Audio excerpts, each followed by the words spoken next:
भारत में भारतीय जनता पार्टी ने जो कि केंद्र में सत्तासीन है और ज्यादातर राज्यों में उसी की सरकार है, उसने कॉमन सिविल कोड यानी समान नागरिकता संहिता की तरफ कदम बढ़ा दिए हैं। केंद्रीय गृह मंत्री अमित शाह ने भोपाल में इशारा दिया और उन्होंने कहा कि कॉमन सिविल कोड होना चाहिए। जो वादे भाजपा ने घोषणा पत्र में किए थे वो तकरीबन पूरे हो चुके हैं और उनमें एक वायदा कॉमन सिविल कोड समान नागरिक संहिता का भी था। दूसरी ओर उत्तराखंड की अगर हम बात करें तो उत्तराखंड के मुख्यमंत्री पुष्कर सिंह धामी ने अपने पहले कार्यकाल में ही कहा था कि हम उत्तराखंड में समान नागरिक संहिता लागू करेंगे और जब उनको दोबारा मुख्यमंत्री पद की जिम्मेदारी मिली है, दोबारा भाजपा वहां पर सत्ता में आई है उत्तराखंड में, तो उन्होंने इसकी तैयारी शुरू कर दी है और बाकायदा एक कमेटी भी बनाई गई है। अगर हम उत्तर प्रदेश की बात करें जो देश का सबसे बड़ा राज्य है, तो यहां पर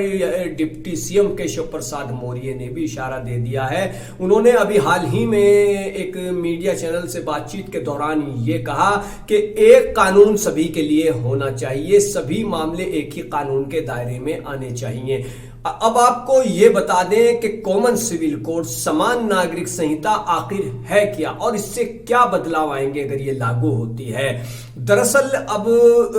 मुसलमान हो, पारसी हो या ईसाई हो, इनके पर्सनल लॉ है। इनके जो शादी होती है, तलाक होता है, बच्चा गोद लिया जाता है और जो जमीन जायदाद के बंटवारे होते हैं वो इनके मजहब का जो कानून है, मजहब के जो नियम कायदे हैं उसके मुताबिक होते हैं। और यहां पर कॉमन सिविल कोड अगर लागू हो गया तो इनके सारे मामले एक ही कानून के दायरे में आ जाएंगे, ऐसा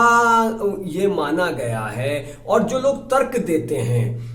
तर्क देते हैं कि कॉमन सिविल कोड बहुत जरूरी है, जो हिमायत करते हैं, तो वो हिमायत में ये कहते हैं कि समान नागरिक संहिता कॉमन सिविल कोड अगर लागू होता है तो इसका बड़ा फायदा महिलाओं को होगा, क्योंकि कई जगह पर, कई समुदायों में, कई समाज में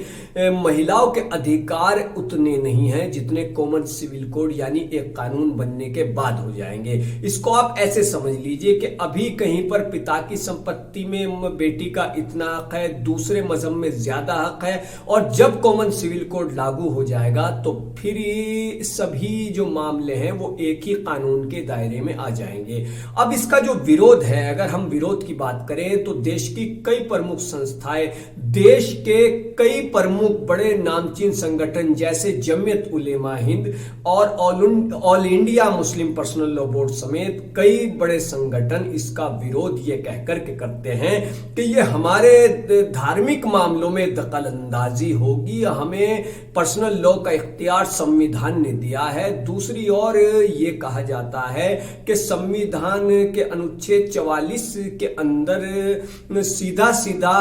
कॉमन सिविल कोड का जिक्र है और इसे लागू करने पर काफी जोर दिया गया है, ऐसा कानून के माहिरीन कहते हैं। तो अब कॉमन सिविल कोड की तरफ भाजपा कदम बढ़ा चुकी है और कभी भी इसकी घोषणा हो सकती है, संसद में पारित करके कॉमन सिविल कोड को भाजपा लागू कर सकती है।